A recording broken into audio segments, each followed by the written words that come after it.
Começa agora um programa que traz tudo sobre o livro mais lido em todos os tempos.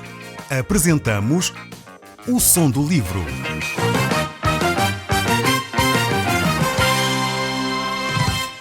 Seja muito bem-vindo. Neste podcast vai encontrar o livro mais conhecido e lido em todo o mundo. Vamos levá-lo numa viagem pela história da humanidade. Este é um audiolivro para si, para a sua família e sociedade em geral. Contextualização e comentários de Paulo Chaveiro. Eu sou Paulo Chaveiro e nós hoje vamos continuar a olhar para o livro de Isaías. Hoje estaremos a analisar o capítulo 39 deste livro de Isaías. Nós já vimos no programa anterior que esta secção aqui é uma secção que vai apresentar a atitude, a perspectiva de Deus sobre a história da humanidade. E vamos ver aqui Deus agindo com graça sobre a história da humanidade.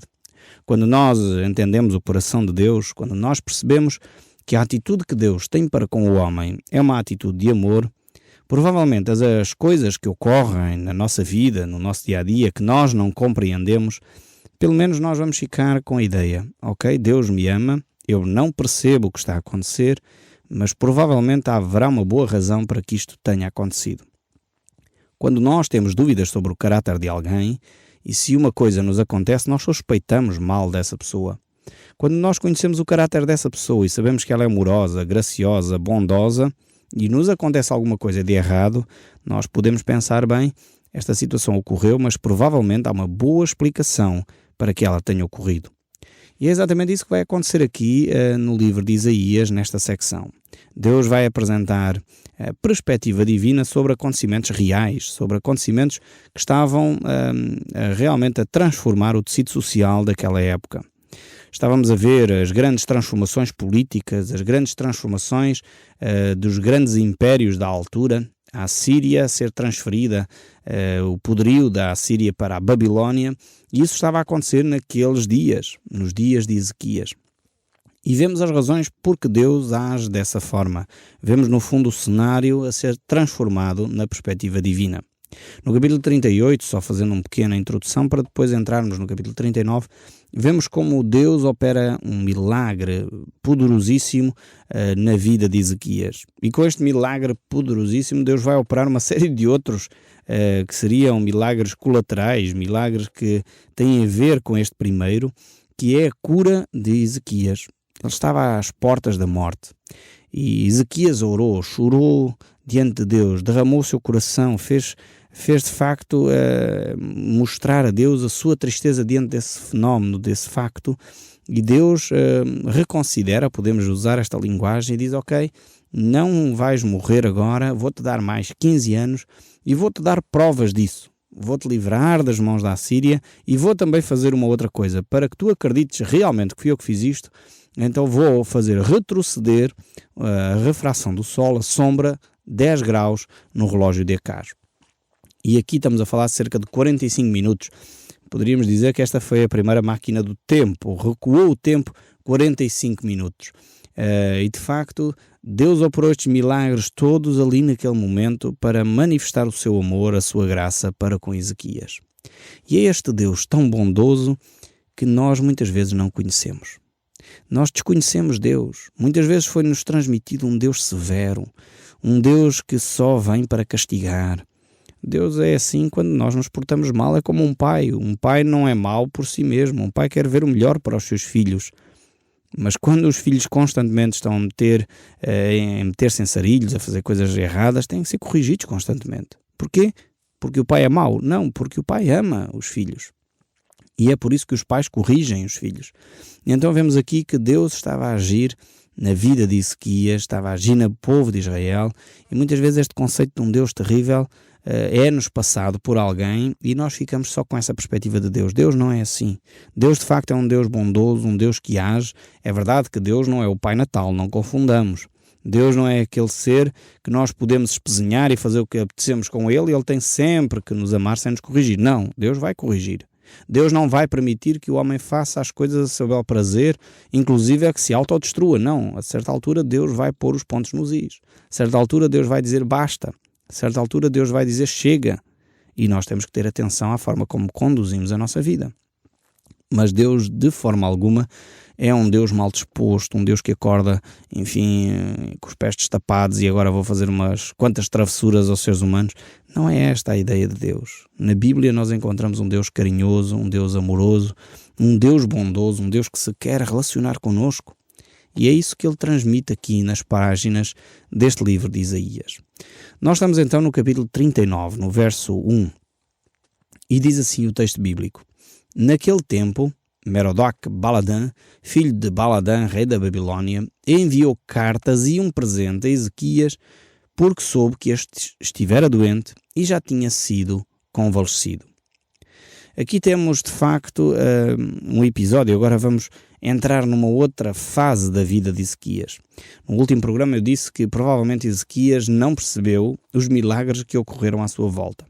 E porquê? Porque Deus mandou usar a medicação tradicional da época para sarar a enfermidade de Ezequias. E muitas pessoas acham que Deus assim já não age. Há pessoas que acham que os milagres só acontecem se não houver intervenção absolutamente nenhuma da parte humana. Só que Deus acha, isto é o conceito de Deus, que a maior parte das vezes ele age pela forma natural. Ou seja, ele usa pessoas, usa coisas da natureza para falar ao nosso coração. E isto é a revelação de Deus pela via natural. Muitas vezes nós oramos a Deus: Deus, supra as minhas necessidades. Deus, vem e intervém na minha vida. Estamos talvez a passar uma dificuldade financeira. E se calhar um amigo nosso chega e dá-nos uma oferta financeira. E nós vamos dizer: bem, pronto, não foi Deus que ajudou, foi o meu amigo. O meu amigo é que é... E esquecemos que é Deus que tocou no coração dessa pessoa. É quase como aquela história, no fundo, daquele homem muito devoto a Deus, que estava numa cheia, não é? E começou a chover imenso, e ele orou a Deus e sentiu no seu coração que Deus iria salvá-lo daquela cheia, que ele não iria morrer. Entretanto, chega um barco para o retirar da casa, e ele diz: não me levem, porque Deus disse que eu iria ser salvo. E os homens disseram: bem, mas nós estamos aqui para salvá-lo. Não, mas Deus é que disse que me iria salvar, não me levem. Ok, o barco foi embora. As águas continuaram a subir, o homem teve que ir para o primeiro andar da sua casa. Veio outro barco que passava por ali e disse: não, venha embora, está a chover muito, as águas vão continuar a subir. Disse: não, Deus revelou-me que Ele é que me vai salvar, por isso eu não vou entrar em barco nenhum. E os homens tinham tanta gente para salvar, que deixaram, quer ficar, fica, então tudo bem. E as águas continuaram a subir até ao telhado, o homem já estava no telhado, veio um helicóptero, e disse: tem que sair daí, as águas vão continuar a subir. E ele dizia: não, eu orei, o Senhor vai-me libertar. E o helicóptero tentaram por tudo tirá-lo dali, mas ele não deixava, não permitia, e até que os senhores do helicóptero foram embora. E as águas continuaram a subir e o homem fatalmente faleceu. Quando chegou diante de Deus, ele perguntou: então, Senhor, eu disse, orei e recebi da tua parte que tu me irias salvar, e afinal eu morri. E Deus ao que respondeu: mas eu mandei-te tantas alternativas para te salvar e tu não aproveitaste nenhuma. Claro que isto é uma pequena história para ilustrar muitas vezes aquilo que nós rejeitamos da parte de Deus. Muitas vezes a ação de Deus é pela via natural. Deus envia um amigo, Deus envia um irmão, Deus envia alguém, Deus traz uma solução, traz um pensamento, traz uma atitude. Através da natureza Ele nos revela coisas. E nós muitas vezes pensamos que se virá qualquer coisa escrita nos céus, e isso é que será o milagre. O milagre na vida de Ezequias, que acontece no capítulo 38 aqui, foi feito através de uma pasta de figo que foi colocada na enfermidade, e Deus curou-o dessa forma. Agora, podemos dizer: bem, foi só a pasta de figo. E se tivesse posto a pasta de figo e Deus não tivesse agido, provavelmente ele teria morrido, porque era isso que Isaías lhe tinha dito antes. Só que muitas vezes nós confundimos as coisas. Nós, seres humanos, somos de facto muito complicados, muito complexos. E não percebemos que Deus tem caminhos que não são necessariamente os nossos. E muitas vezes nós queremos formatar Deus às nossas necessidades, àquilo que é o nosso pensamento. E se Deus não se encaixa naquele padrão, então eu já não aceito. Nós queremos encaixar Deus nos nossos padrões, na nossa cabecinha pequenina. Se Deus não entra ali naquela formatação que nós temos, então eu já não aceito a resposta de Deus. Eu gostaria de vos sugerir que tivéssemos uma mente aberta para ouvir Deus falar connosco. Ele pode, de facto, não se conformar com a ideia que você tem. Ele pode querer agir de uma forma sobrenatural e você quer que ele haja de uma forma natural. Ou ele pode agir de uma forma natural e você quer simplesmente que Deus haja de uma forma sobrenatural. A pergunta é, será que Deus não poderia ter curado Ezequias simplesmente pela palavra do profeta Isaías? Poderia. Porque é que Deus pediu para fazer a pasta de figo? Eu dou-te uma resposta muito simples. É porque Ele é Deus. E Ele decide como há de fazer. Não és tu nem eu que temos que decidir como Deus vai agir. E Ezequias manifesta que não entende a ação de Deus por aquilo que nós acabamos de ler aqui. Vamos começar a introduzir este capítulo 39 e vamos ver agora uma série de erros que Ezequias vai cometer. Provavelmente porque ele não percebeu que foi a ação de Deus na sua vida que fez a diferença. Uma delas é que quando ele recebe esta comissão, que nós acabamos de ler aqui no verso 1, este grupo de embaixadores que vieram visitar Ezequias. Ezequias provavelmente começou a encher-se de orgulho, pensando bem, estes embaixadores vêm de uma terra tão distante para saber se eu estou bem, de facto eu sou alguém muito importante.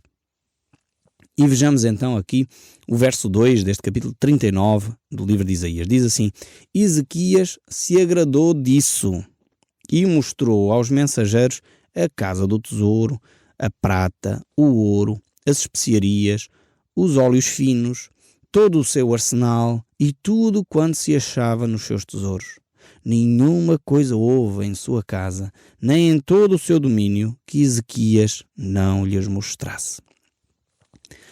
Pode parecer algo simples, enfim, uma atitude de agrado que Ezequias fez, mas vamos ler com cuidado este texto bíblico.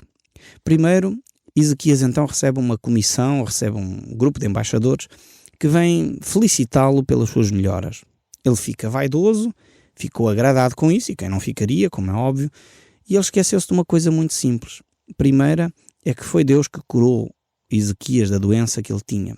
Segundo, esqueceu-se de consultar a Deus para dar o próximo passo. O que é que ele deveria fazer com esta comissão, com estes embaixadores? E em vez dele consultar a Deus como tinha feito quando vieram os da Assíria, não fez isso. Então o que é que ele fez? Mostrou tudo aquilo que ele tinha, esquecendo-se que eventualmente esta gente que vinha de longe poderiam ser potenciais inimigos.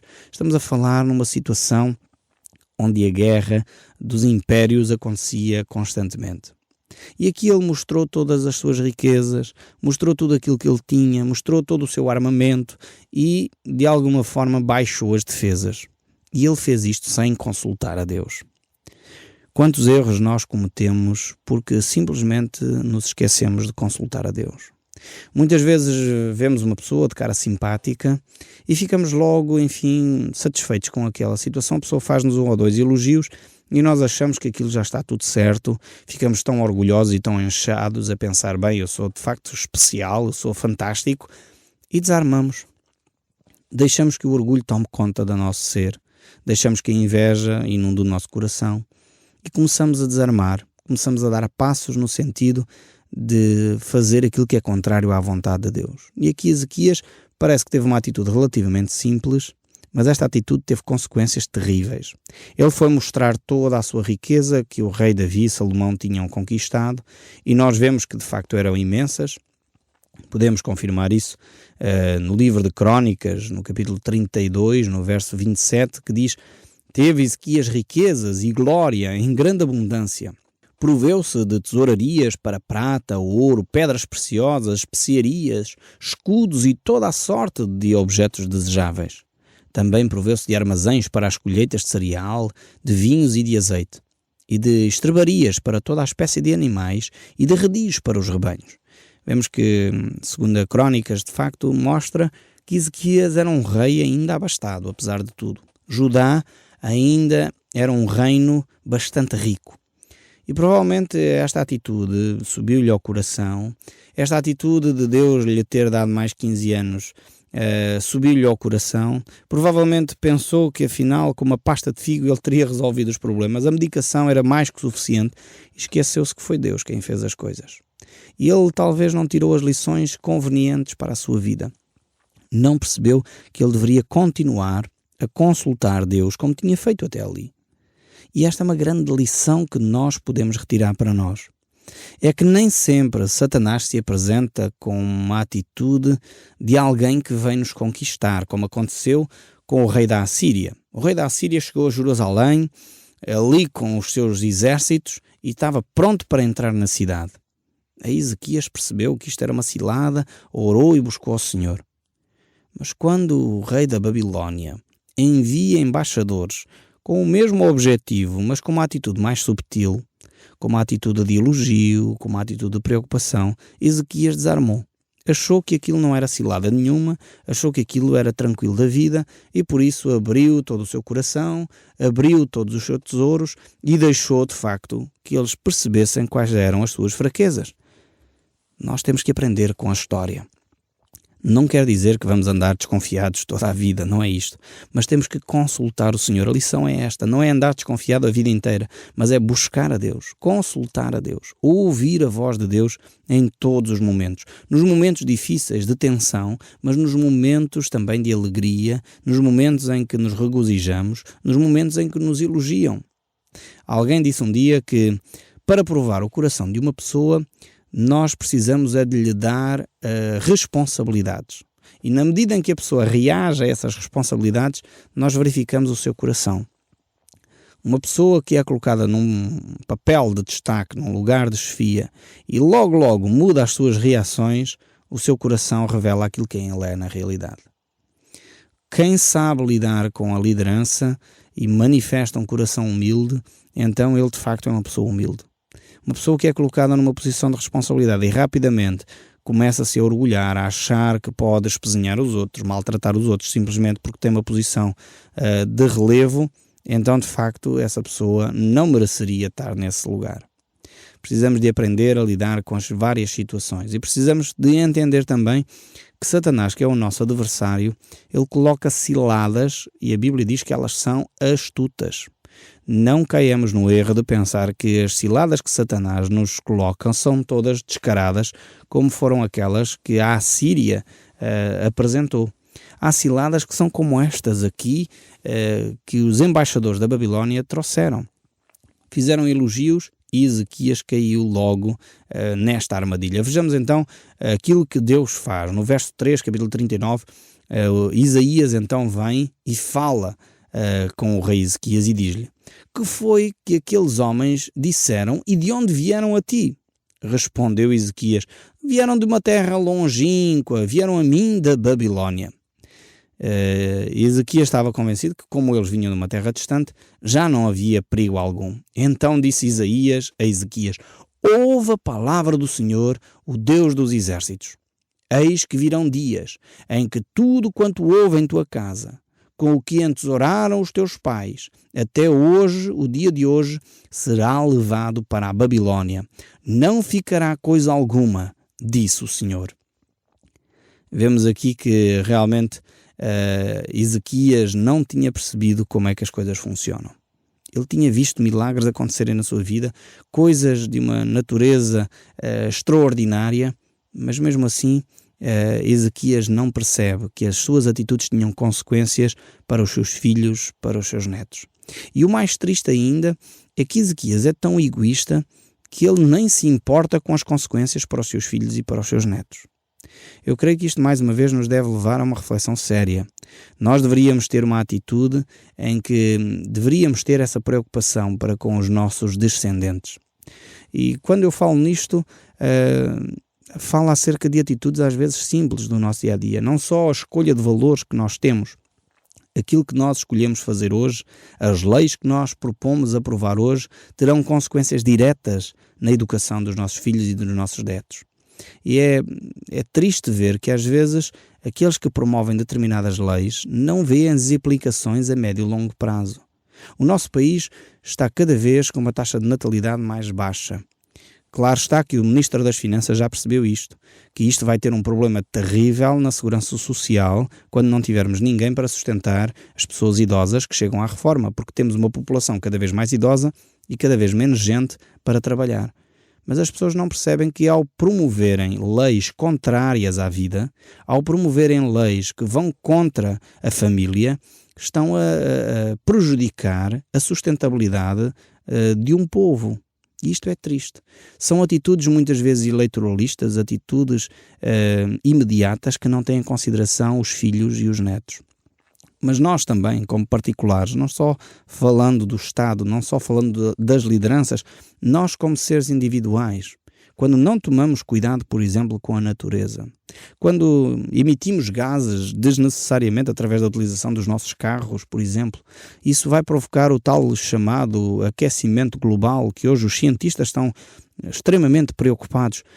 Nós não podemos ter esta atitude que Ezequias teve aqui, uma atitude egoísta que não pensou nos seus filhos, não pensou nas consequências que isso iria ter para os seus netos.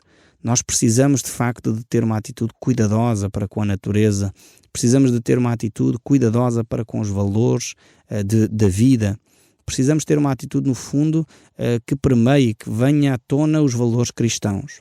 Nós estamos a viver numa Europa pós-cristã, numa Europa onde os valores cristãos estão a ser deixados de lado. E eu creio que se nós não tomarmos atitudes neste momento, nesta altura, nesta geração, iremos sofrer consequências terríveis.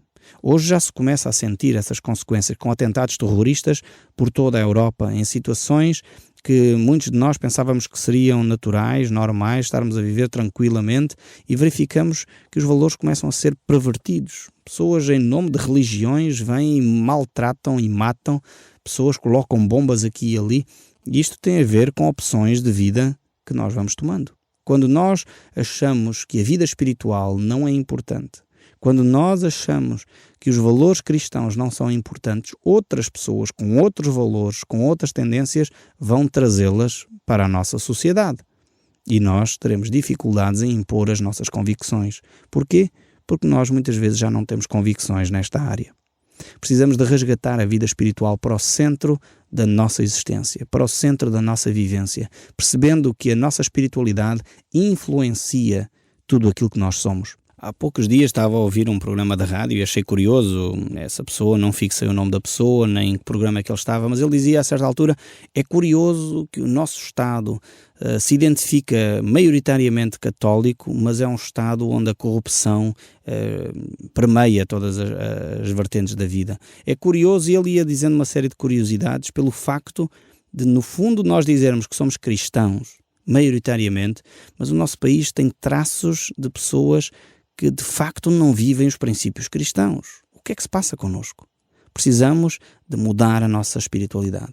Precisamos de trazer Cristo para o centro da nossa vida. E foi isso que Ezequias se esqueceu de fazer após os grandes milagres da sua vida.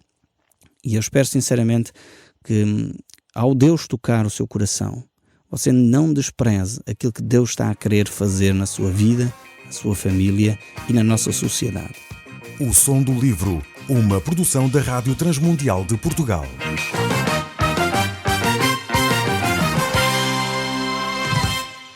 RTM. Conhece todos os nossos programas em rtmportugal.org. Uma produção da Rádio Transmundial de Portugal.